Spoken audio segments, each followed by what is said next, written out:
Hello, I'm Kelly Ryan, and I'd like to welcome you to this month's edition of Are You In? On today's show, you'll get to hear about some really good collaboration and partnership happening in this community. In particular, one that has already but will continue to pay great dividends is the Business Education Partnership. All school systems, public, parochial, working together with local business to begin to understand what are the future workforce needs in this community? How are we educating our children and providing them exposure to those opportunities so that we address any misconceptions that might exist around whether there are jobs available for young people here in this community, what those jobs look like on the horizon, and fostering really great connections between and among the school districts, their leadership, between and among business with the school system. And at the end of the day, their work is really helping educate young people about what are their career opportunities, what does the career landscape look like in this community, making sure that they are making good career choices and actually education choices along the way as they're going through their K-12 education here in Southwood County. Also this month, very excited, and I know that you will be hearing more about it during this month's edition of the show, is Phase 2 of the Tribune Building Project. It is one of the best things that I have seen happen in this community since I've had the privilege of being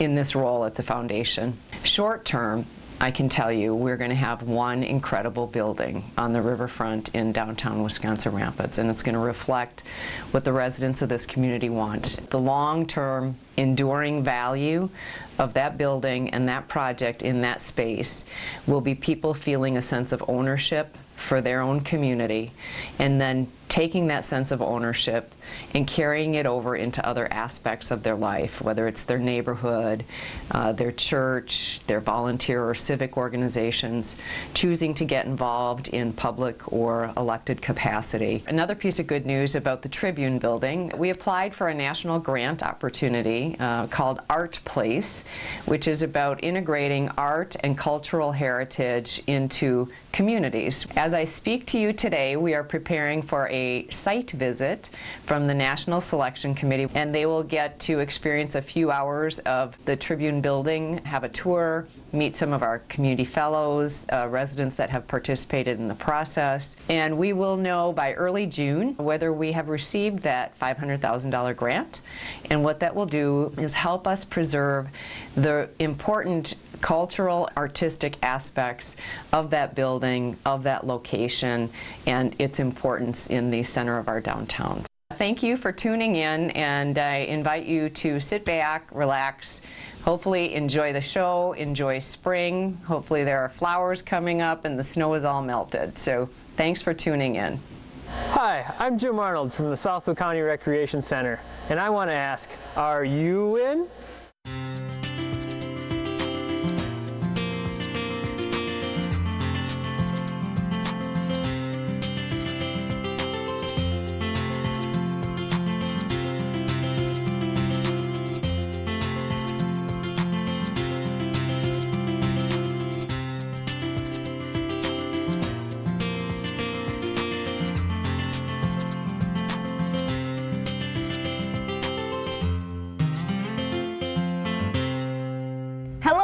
Welcome to Are You In? A show by your Incourage Community Foundation. It recognizes and celebrates the many good things happening in our community. And it highlights the courageous work being done by our friends and neighbors. We've got a lot happening on today's show. Yes, we do. In 2014, Incourage celebrates 20 years as a community foundation. You know, Carol, that's almost 2 decades. Wow. That's right. That's deep. Yes. Well, this month we'll take a look at a feature that makes this community foundation unique. And we'll see how a School Plus grant is helping expand the engineering club at Wisconsin Rapids Middle School.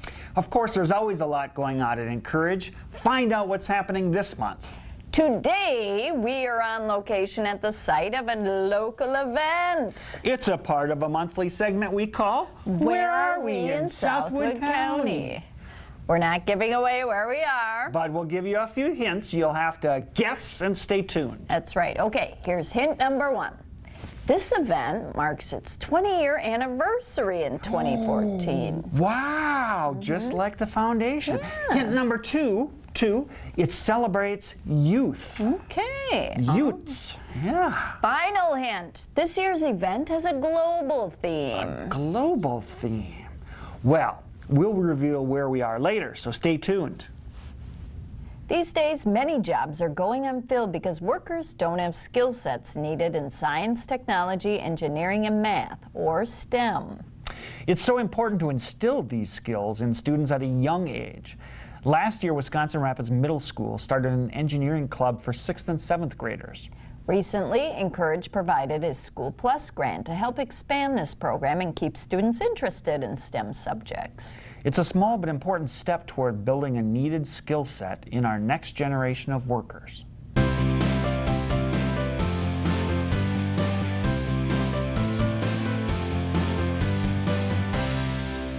I think our ultimate goal for the engineering club is just awareness, just to make the kids aware of what's out there. We like to kind of open it up and show them new things. Here's what you can do with a civil engineering degree, or with a mechanical or an electrical engineering degree. Only 2 years old, Wisconsin Rapids Area Middle School's Engineering Club is challenging students to think about future opportunities now. We have a total of about 50 to 55 students in both the 6th and 7th grade, and we have 6 girls in our 6th grade who are really glad have joined our program. All the girls kind of team up together and go against the boys kind of, and we won against the first towers that we made out of balsa wood. We just work together on all of them. Even if we have to do separate activities, we work together to see things that work the best. The club was also kind of geared for students who aren't in any sports or in band, but may be curious about how things work and how machines work. Well, at first I joined it just to hang out with my friends, but then I figured out it's very good to learn what kind of jobs you're going to be when you graduate high school or college, of what you're going to do when you get out. And it's just a fun thing to do after school. STEM stands for Science, Technology, Engineering, and Math, and we've tied that directly in with our local business, and of course the largest business in Wisconsin Rapids is DuPage, and in fact they come over once a quarter, and so them being a large employer has really opened the eyes to what things are available for the kids. Students learn through different projects, and Incourage School Plus grant helped expand the program. We've been working on VEX robots, which are robots that you build from scratch, pieces of scrap metal and screws and motors and cortexes, and you put them all together and you get a robot that you can drive with a remote, or you can program to do it. From the Incourage Foundation grant, we've purchased wind generator kits where the students are exploring different designs to the blades to see which blade is the most efficient, and also a set of solar cell cars that they build to see how solar cell cars work, and of course then whose solar cell car is going to be the fastest. Succeed or fail, students are learning. We're learning about the different ways that you can, the design process of building stuff, trial and error, just that some stuff doesn't work and some stuff does. And they're going to have successes and they're going to have the failures. That's the kind of way it is in the engineering club. And I think both serve their purpose, and so they can learn from that. They kind of feel free to do well in that area and have fun with it. The Business Education Partnership Committee is a group of local educators, businesses, and community organizations working together to provide greater opportunities for students and workers in our region. Easy for you to say, Carol. They're working to learn about and communicate employment opportunities specifically within the areas of science, technology, engineering, and math, or STEM. That's right. Today we've got representatives from local school districts to tell us more. Today we're going to be talking about the Business Education Partnership Committee. This is an initiative that was started back in October, well actually September of 2012, with a joint school board presentation to the Port Edwards and Nakusa and Wisconsin Rapids school boards. So as we talked to the school boards, we presented this as an opportunity to really explore what the local skills gap was, how we could address that, and how we can raise the awareness of the opportunities here in our community. So today in the studio we have representatives from a number of the different schools, all the schools that were at the initial school board presentation. So could we start off if you could just tell us a little bit about your position in the school districts that you're from, and then initially your thoughts about this initiative, you know, what's going on here, what are they talking about, and then some of the progress since then. Yeah, Pat, I can you wanna start. us off? Yeah. Pat Sullivan, Port Edwards Public Schools. I'm the superintendent there. And the first meeting that we went to, of course, was the school board meeting. And what we found out was that business had a lot of concerns about the graduates coming out of our local high schools and the perceived or real skills gap that they were experiencing in their hiring. And so my initial impression was, okay, is this going to be just another criticism of the school district, and we're already doing all kinds of things related to STEM. So two things happened. I think that 4 or 5 years ago we really started to step up the instruction in STEM related fields in the high school. We've been aware of that for quite some time, but I think business and industry started to catch up with where the rubber meets the road, so to speak, so the applicants that were coming into them had some real perceived lack of skills. Initially, it was kind of like, okay, who's going to do what here, what's going to happen? But I think what happened was we both realized, the business sector and the education sector, how little we knew about each other. And the most wonderful thing for me during the whole process has been finding out so much about the businesses in the area, and I think I would hope businesses would say the same about touring the schools and finding out what's really going on in the classrooms. So. Great, well said, Pat. Yeah. Eric Seiler, Wisconsin Rapids Public Schools. I'm the Career and Tech Ed Coordinator for our district, also a business and marketing teacher. When I first heard about it, I did not make the school board presentation. I was excited. And kind of selfishly at first, because one of my duties for the school system is internships, specifically youth apprenticeships, and working with the business community. So I was excited about the engagement of, I'd say, the professionals in the industry that were the decision makers, bringing them around the table and understanding what we have to offer with our youth apprenticeship, school to work, and our STEM programs. And it's been a great learning experience and some great dialogue with the businesses and the school system. Kyle Cronin, I'm the principal at John Edwards Middle School and High School. And really the business partnership right within the working confines of the high school has led us to rethink how we do our school to work programming to formalize some of those processes. So when this started 2 years ago, one of the first things we did within our school to work programming was look at those processes that we have for students to get out into the world of work. Since then, like I said, we've formalized that process. We've changed how we look at it, how we credit students in the high school to get out in the world of work. And an added component is looking at having students go out and work in the apprenticeship fields. And we're exploring our first apprenticeship this school year in a tech-related area. Really within the school system, I see this as a win-win between the school and the business community. To add to the three stories, I was brand new as a district administrator at Nakusa when this all took shape. So I've been involved from the get-go, and a couple of things to add to what the others are sharing. Nakusa has really embraced the concepts behind the work that the committee's been accomplishing. And a couple of things that have been going on in Nakusa have been really trying to reach out to the Nakusa businesses and to build some relationships within the Nakusa area related to STEM. And also, one of the other pieces that has been big for us is creating a STEM charter school.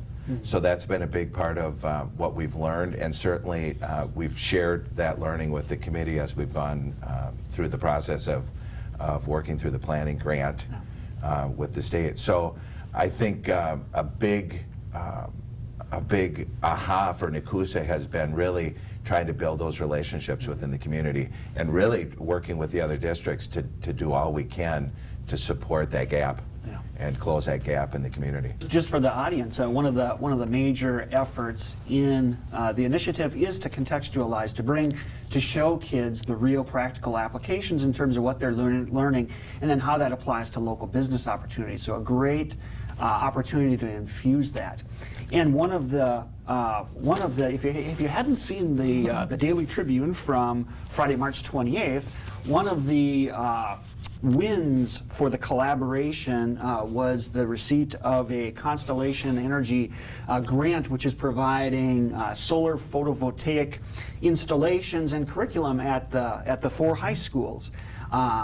And I think all of the sites have now been selected, and we're really looking forward to how that can again help contextualize that learning. Any comments on that process so far? I think, you know, just getting that partnership built between our high school and Mid-State is going to help open doors in the future for other opportunities, you know, just like this. So. Exactly. And what we haven't discussed yet before is that Mid-State is a partner in this initiative.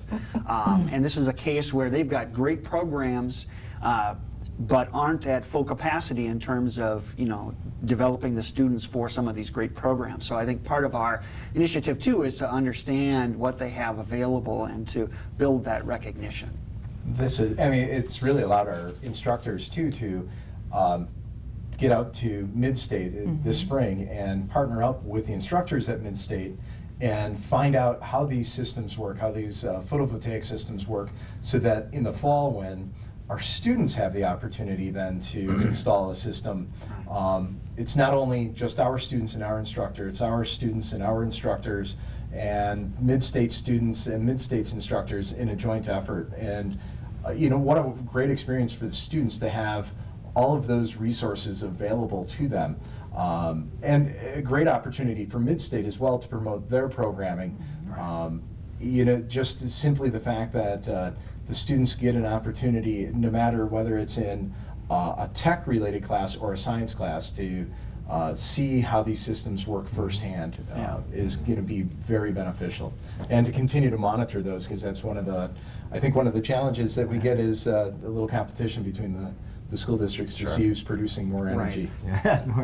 So. And as Terry and Kyle mentioned, the partnership is huge, and that not just the partnership between the school districts, that is awesome, it's coming together. Partnership with Mid-State Technical College, but I see from a building level in Rapids, the partnership trickling between departments. We have our ag department involved, our science department, and our technology and engineering. So from a principles of engineering to a natural resources to a project lead the way course called an engineering course, students coming together cross curriculum.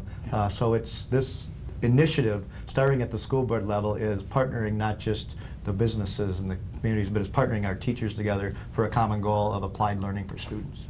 So just to close out, as this initiative continues, what are your hopes and dreams? You know, where you know, when we look back when this started in 2012 to see where we are now is exciting. But you know, to now look ahead, you know, where do you hope we're going to be in the future?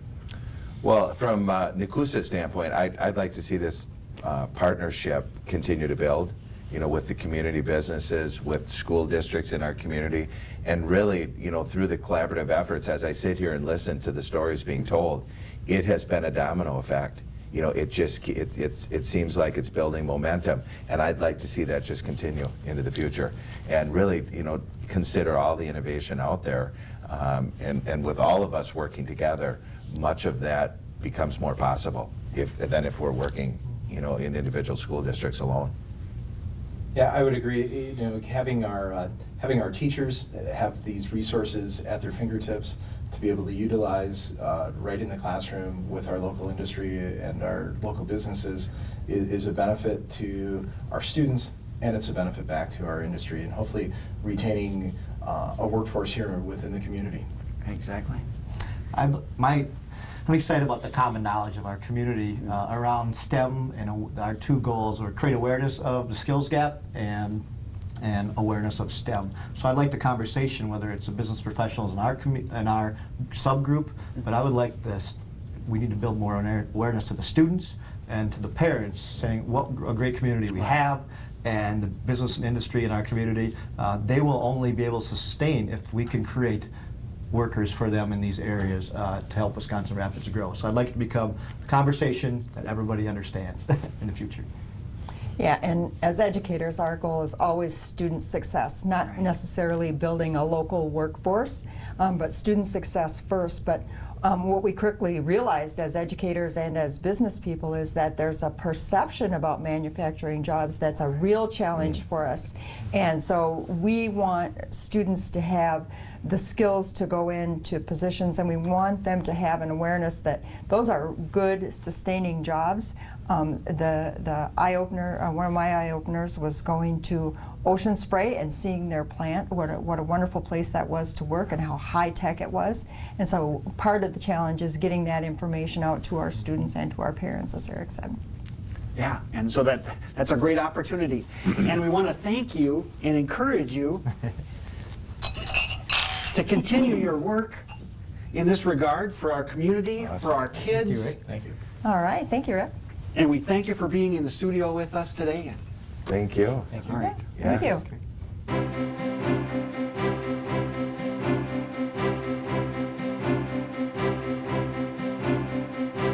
So in 2014, we're very happy to be celebrating our 20th anniversary as an organization. And what we're going to talk about today is the 100-year funds. 100-year funds are essentially every year on December 14th, which is Virginia's birthday, a new 100-year fund is established. So it's $1,000 every single year. And this started in 1993, so right before the foundation was actually incorporated, and it goes to 2093. So 100-year funds will be established. What this enabled that early board of directors to do was to say, without another dollar being put into this organization, based on the 100-year funds alone, and compounding interest and growth over time, that this organization would be worth over $250 million by the year 2093, due solely to the 100-year fund concept. So the 100-year funds are alive and well. Every year on December 14th, we create a new fund in memory of and appreciation of Virginia Brazo and the Brazo Family Foundation's investment here in this community. However, that said, more than just the 100-year funds have come into this organization, and I'm happy to tell you that today we hover right around $30 million, a little over $30 million in assets. Some of that is endowed, which means it's invested forever. In 2093, I think it's a fairly safe bet to say that we will be worth a whole lot more than $250 million. We appreciate you taking the time to tune in. We also appreciate your support, because it is up to all of us, much like Virginia and others did at inception, to do what we can do now to position this organization for future generations and the opportunities and challenges that they'll have in front of them. So thank you so much for tuning in and celebrating our 20th anniversary with us.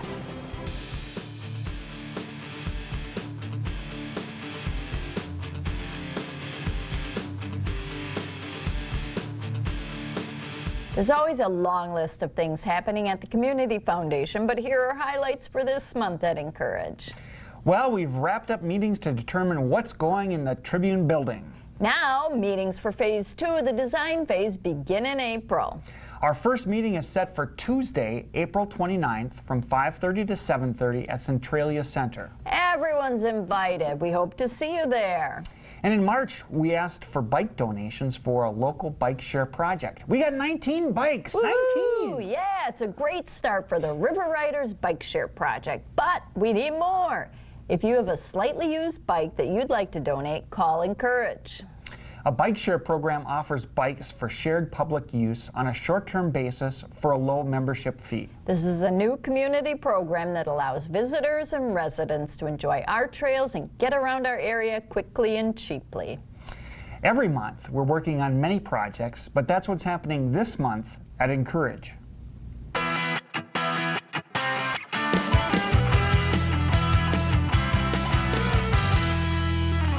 Okay, we're back, and it's time to find out Where are we in Southwood County? In 2014, the Children's Festival in Wisconsin Rapids will celebrate its 20th anniversary. I remember taking my kids there. Me too. This great event celebrates youth and shows local organizations and companies' support for children in Southwood County. I know they always get a great turnout. Let's find out more.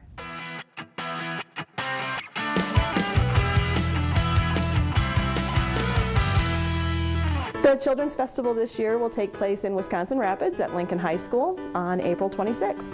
This year, our theme being that it's our 20th anniversary, we're celebrating children around the world.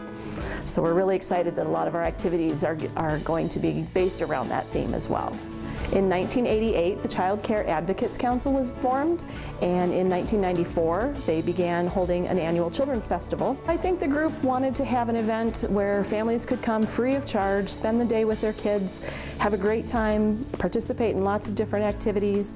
Children learn best through hands-on play and hands-on activities, and so this event just really reinforces that and gives them lots of different experiences. Some of it's sensory, some of it's materials, some of it's crafting and putting things together. Different organizations and businesses in the area each have their own booth. Some I know are making maracas.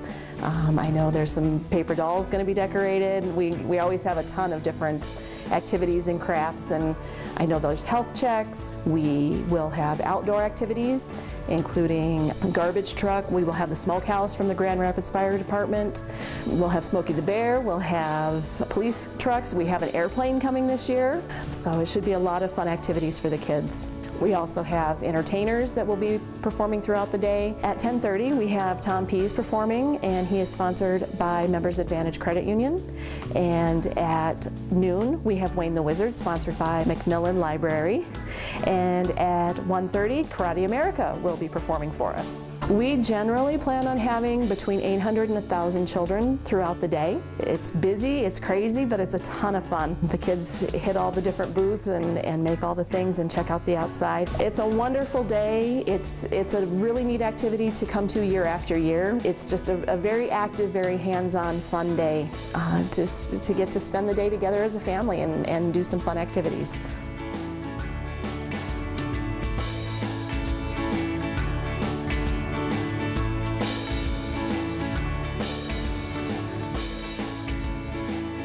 No, you start. No, I always end the show. Carol, how about you end it? No, you end it. Okay, I got rock, paper, scissors, okay? All right. On three, ready? Right. 1, 2, 3.